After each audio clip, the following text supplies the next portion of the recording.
What's up everyone and welcome back to the channel. Today I want to start a brand new series on how to build large language models or LLMs. These are massive AI engines powering tools like ChatGPT, Claude and Gemini. A lot of people think that building an AI is all about inventing crazy neural network architectures. But the truth is, the industry relies mostly on different kinds of or different variations of something called the transformer. What really matters in the real world, and what we are also going to break down in this series, are four foundational pillars: data, training algorithms, evaluations, and systems. The first phase is about the data, cleaning the internet. As we have already discussed before, the phase one of building a large language model is called the pre-training. In this phase, we teach our model how to predict the next word by feeding it the internet. But guys, the raw internet is a total mess. We're talking about downloading 250 billion random web pages. That's over almost a petabyte of data. And that is filled with broken code, toxic comments, and endless duplicated text. Data, we need to think about intense engineering required to extract text from HTML, filter out the garbage, and heavily upload a very high quality data, which actually helps the model learn general reasoning skills.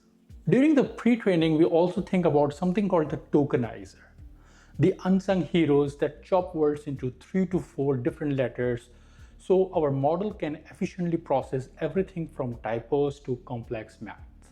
Then in the next video, we will see the scaling laws. Did you know that companies can predict exactly how smart an AI will be before they even build it? In that episode, we will dive into these scaling laws.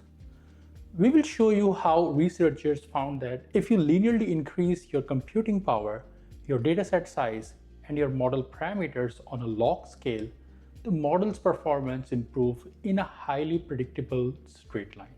Because training a cutting-edge model can take tens of thousands of GPUs that could cost upwards of $75 million or even hundreds of millions of dollars. So developers use these laws to test small models for a few days and perfectly extrapolate the optimal settings for their giant flagship models. Then after scaling laws, we will discuss the post-training. A purely pre-trained model is actually kind of useless as an assistant. If you ask it to explain the moon landing, it might just spit back, explain the theory of gravity, because it thinks it's just auto-completing a list of questions on an internet forum. So in that video, we cover post-training.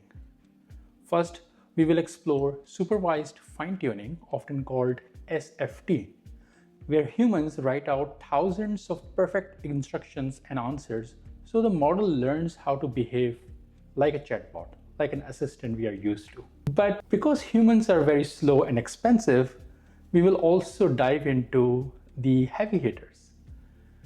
Reinforcement learning from human feedback, often called RLHF, and direct preference optimization, DPO. We will also discuss how developers use AI to generate multiple answers, or mathematically force the LLM to maximize the good responses and minimize the bad ones. And then after discussing the post-training, we will discuss systems and hardware. The biggest bottleneck in AI right now is not the software. It's getting data fast enough to keep thousands of GPUs busy.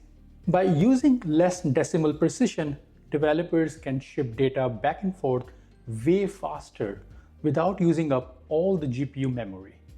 And it could drastically speed up the training process. So if you're excited, please smash that like button. And if you're ready to build some AI, drop a comment on which episode you're more excited for. And I will see you in the next video.